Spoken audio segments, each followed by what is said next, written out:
ସମସ୍ତେ କହିବାର ମୁଁ ଶୁଣିଛି କି ଭଗବାନ କୁଆଡ଼େ ଦୁନିଆକୁ ବହୁତ ସୁନ୍ଦରରେ ବନେଇଛନ୍ତି, ବଟ୍ ଲିଟରାଲି ଆଜି ମୁଁ ଏଇଟା ରିଏଲାଇଜ୍ କଲି।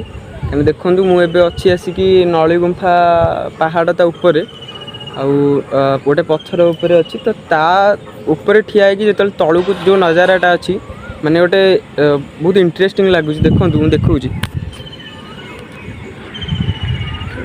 ଦେଖନ୍ତୁ ପୁରା ମାନେ ଅଲଗା ପ୍ରକାର ଲାଗୁଛି। ୟା ଭିତରେ ବହୁତ ସୁନ୍ଦର ବି ଦେଖାହେଉଛି। କ୍ୟାମେରାରେ ଆସୁଥିବ କି ନାହିଁ ଭଲସେ ଜାଣିପାରୁନି, ବଟ୍ ଆଖିରେ ଦେଖିଲାଠୁ ନା ଅଲଗା ପ୍ରକାର ଲାଗୁଛି, ବହୁତ ସୁକୁନ ଲାଗୁଛି। ମାନେ ଯେତେବେଳେ ମନ ଦୁଃଖ ଥିବ ୟା ଫିର୍ କିଛି ଡିପ୍ରେସନରେ ଫ୍ରଷ୍ଟ୍ରେସନରେ ଥିବ ନା, ଏଇ ଜାଗାକୁ ପଳେଇ ଆସିବ ତ ସତ କଥା କୁଆଡ଼େ ଦୁଃଖ କିଛି ଟାଇମ୍ ପାଇଁ ହଉ ପୁରା ଭୁଲିଯିବ।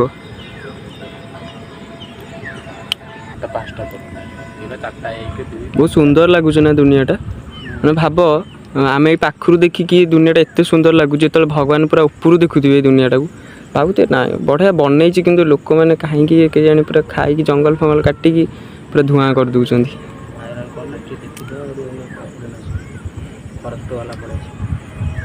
କେତେ ସୁନ୍ଦର ଲାଗୁଛି ଦେଖିଲ, ସେଥିରେ ବହୁତ ସୁନ୍ଦର ଲାଗୁଛି ନା ଦୁନିଆଟା। ମାନେ ମଣିଷମାନଙ୍କଠୁ ଏଇ ଯେଉଁ ଏଇଟା କ'ଣ ନେଚରଟା ବହୁତ ବହୁତ ବଢ଼ିଆ ଲାଗୁଛି। ମାନେ ଏଇଟା ଆମେ ଲାଷ୍ଟ ଅଛୁ ପାହାଡ଼, ଲାଷ୍ଟ ପାହାଡ଼ ଉପରେ ସବୁଠୁ ଉଚ୍ଚା ଜାଗାରେ ଅଛୁ। ଆଠୁ ଉପରେ ଆଉ ନାହିଁ। ଦେଖ ଏଇଟା ମାନେ ପାହାଡ଼ ଇଏଟା ଆଉ ଉପରେ ଆଉ ନାହିଁ ଟୋଟାଲ। ଏଇଠି ଗଛ। ଦୁଇ ଜଣ ସାଙ୍ଗ ଆସିଛୁ ଆମେ, ଆଉ ଆହୁରି ଆସିଛୁ 4-5 ଜଣ ଭଳିଆ ଆସିଥିଲୁ, ଆଉ 3-4 ଜଣ ସେପଟେ ଅଛନ୍ତି। ଆମେ 3 ଜଣ ଏଇଠି ବସିଛୁ ଏମିତି ହେଲା।